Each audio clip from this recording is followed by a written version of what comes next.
Russia கிட்ட இருந்து எண்ணெய் வாங்குவதை நாங்கள் ஒருபோதும் நிப்பாட்ட மாட்டோம்னு இந்தியா சொல்லியிருக்காங்க. ஸோ இது வந்து அமெரிக்கா வந்து இதை எப்படி பார்ப்பாங்க? அது மட்டும் இல்லாம அமெரிக்காவுக்கு தேவையான வளங்கள் வந்து சைனாலயும் இருக்கு. சைனா அப்படி குடுக்கலன்னா நாங்க வந்து 200% நாங்க சைனா மீது வரி போடுவேங்கிறாரு. இதெல்லாம் வந்து ட்ரம்ப் ஏன் இப்படி ஒரு கோமாளித்தனமாவே பேசிக்கிட்டு இல்ல அவர் இருக்காரு? கோமாளி தானே. கமலா ஹாரிஸே அவரை பத்தி சொன்னது தானே. தேர்தல் பிரச்சார சமயத்துல சொன்னாங்க. ட்ரம்பை பத்தி உங்களுடைய கருத்து என்னன்னு கேட்டாங்க. ஒருவேளை ஜனாதிபதி ஆகிவிட்டால் ஒருவேளை ட்ரம்ப் ஜனாதிபதி ஆகிவிட்டால் அமெரிக்காவை பார்த்து உலகம் சிரிக்கும் அப்படின்னு சொன்னாங்க கமலா ஹாரிஸ். அவர் ஒரு கோமாளி, ஜோக்கர் அப்படின்னு. இது நம்ம சொல்லலை, கமலா ஹாரிஸ் சொன்னாங்க.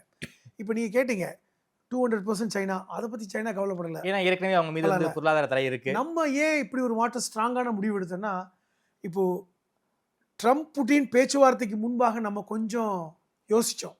எப்படி யோசிச்சோம்னா, ஐயோ அமெரிக்காவை பகிச்சுக்கணுமா, நம்மளுடைய 5 மில்லியன் மக்கள் அங்கே இருக்காங்க, பிரச்சனை ஆகிடக்கூடாதுன்னு. ஆனால் புட்டினுக்கும் ட்ரம்புக்கும் பேச்சுவார்த்தை நடந்ததுக்கப்புறம், புட்டின் கை ஓங்கினதுக்கப்புறம் நம்ம ஸ்ட்ராங்காக முடிவு எடுத்துட்டோம்.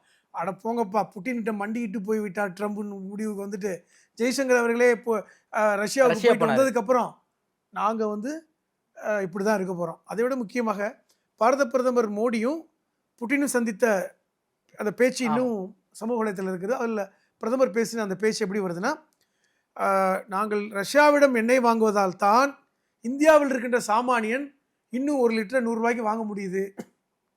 அதனால் நாங்கள் வந்து இதை நாங்கள் மாற்ற முடியாது. இப்போ ரஷ்யாவிடம் நாங்கள் கச்சா எண்ணெய் வாங்கவில்லை என்றால் இது இந்திய சாமானிய மக்களுடைய நிலைமை கஷ்டமாகிவிடும் அப்படின்னு சொன்னது. இதன் மூலமாக நாங்கள் ரஷ்யாவிடம் கச்சா எண்ணெய் வாங்குவதை நிறுத்தப் போவதில்லை அப்படின்னு சொல்லிட்டாங்க. இது ஸ்டாண்டு. இப்போ ஏன் அமெரிக்கா வாய் மூடிட்டு இருக்காங்க? முன்னாடி பயமுறுத்துனாங்க, இப்போ வாய் மூடிட்டு இருக்காங்க. ஏன்னா ஷாங்காய் மாநாடு இப்போ எல்லாத்துக்கும் நம்ம திருப்பி ஆகஸ்ட் 31 செப்டம்பர் 1 தான் காமிக்க வேண்டியிருக்கு. ஏன்னா ஒன்றுமே சொல்ல முடியல.